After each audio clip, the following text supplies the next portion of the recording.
Untuk memenuhi kebutuhan hidup, kita harus bekerja. Dari hasil bekerja, kita akan mendapatkan honor, tunjangan, dan lain-lain. Selain itu, kita juga akan mendapatkan gaji.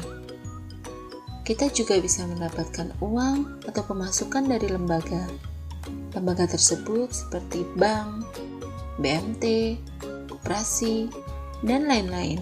Dari semua pendapatan tersebut berupa uang tunai. Uang tunai yang dimiliki keluarga yang akan digunakan untuk memenuhi kebutuhan hidup. Uang tunai ini digunakan untuk membayar cicilan atau hutang yang dimiliki keluarga. Selain untuk membayar cicilan, uang tunai ini juga digunakan untuk menabung. Dari hasil tabungan ini dapat digunakan untuk membeli seperti HP, TV, untuk membayar sekolah anak, untuk membeli mobil, membeli rumah, dan untuk berangkat haji.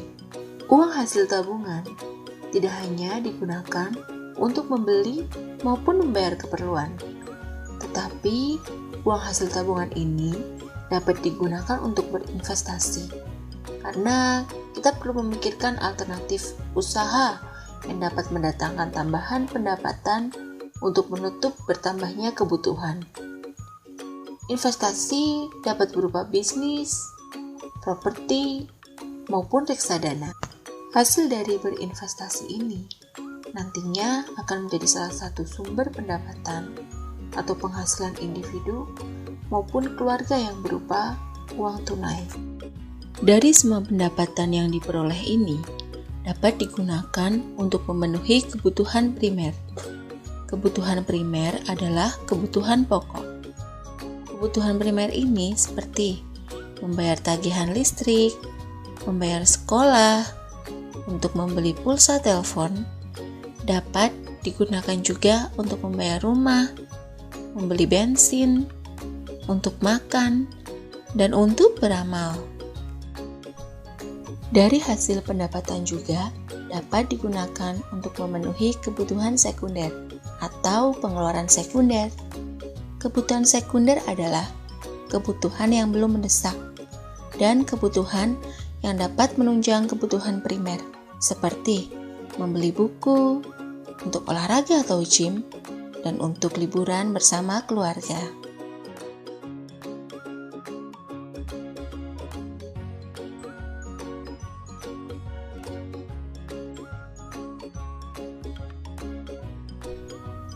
Dalam prinsip pembagian keuangan yang cukup efektif, dapat dibedakan menjadi dua kondisi.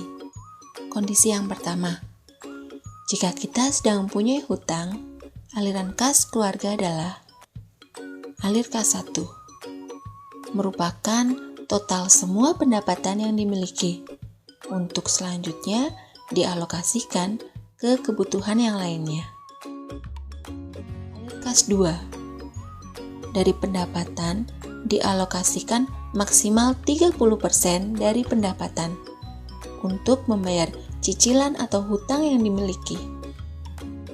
Alir kas 3, setelah digunakan untuk membayar cicilan atau hutang, segeralah sisihkan minimal 10% dari pendapatan untuk ditabung. Tabungan sangat penting untuk dimiliki sebagai pegangan masa depan. Alir kas 4, setelah dialokasikan untuk menabung, ada baiknya kita mengalokasikan minimal 10% dari pendapatan untuk berinvestasi, karena kita perlu memikirkan alternatif usaha yang dapat mendatangkan tambahan pendapatan untuk menutup bertambahnya kebutuhan. Alir kas 5, dari semua total pendapatan yang diperoleh, dapat dialokasikan maksimal 35% dari pendapatan untuk memenuhi kebutuhan primer atau kebutuhan pokok. Alir kas 6, sementara itu kita juga harus mengalokasikan maksimal 15% dari pendapatan kita untuk memenuhi kebutuhan sekunder atau kebutuhan pendukung yang dapat menunjang kebutuhan primer. Jadi, pembagian keuangan yang teratur saat kondisi kita memiliki hutang dapat menggunakan prinsip tersebut. Contoh penerapan jika sedang mempunyai hutang.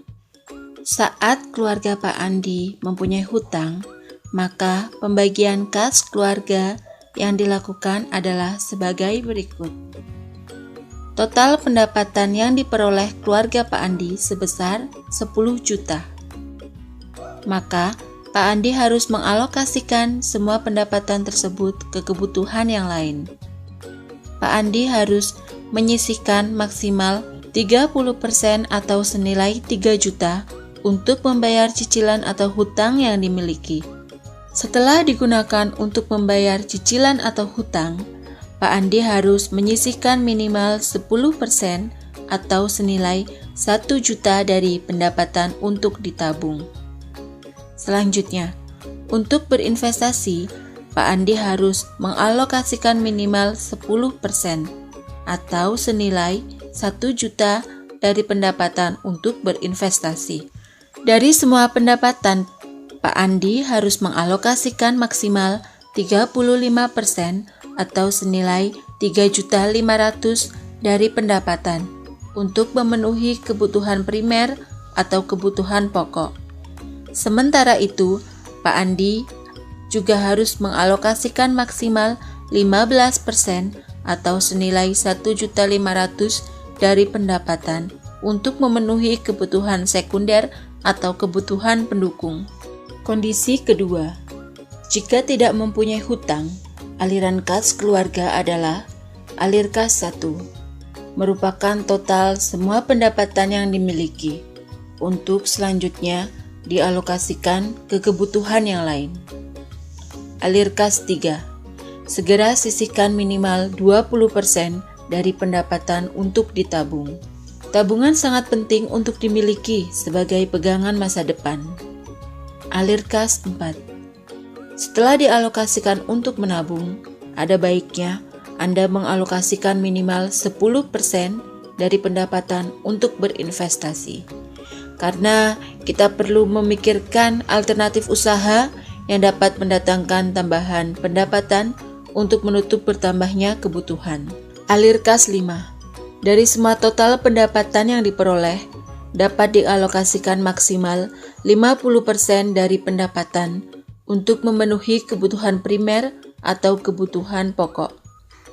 Alir kas 6, sementara itu, Anda juga harus mengalokasikan maksimal 20% dari pendapatan Anda untuk memenuhi kebutuhan sekunder atau kebutuhan pendukung yang dapat menunjang kebutuhan primer.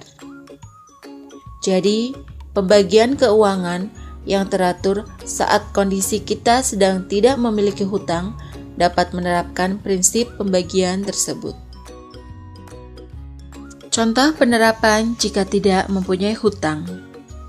Saat keluarga Pak Andi tidak mempunyai hutang, maka pembagian kas keluarga yang dilakukan adalah sebagai berikut. Total pendapatan yang diperoleh keluarga Pak Andi sebesar 10 juta. Maka, Pak Andi harus mengalokasikan semua pendapatan tersebut ke kebutuhan yang lain. Pak Andi harus menyisihkan minimal 20% atau senilai 2 juta dari pendapatan untuk ditabung. Selanjutnya, untuk berinvestasi, Pak Andi harus mengalokasikan minimal 10% atau senilai 1 juta dari pendapatan untuk berinvestasi. Dari semua pendapatan, Pak Andi harus mengalokasikan maksimal 50% atau senilai 5 juta dari pendapatan untuk memenuhi kebutuhan primer atau kebutuhan pokok. Sementara itu, Pak Andi juga harus mengalokasikan maksimal 20% atau senilai 2 juta dari pendapatan untuk memenuhi kebutuhan sekunder atau kebutuhan pendukung.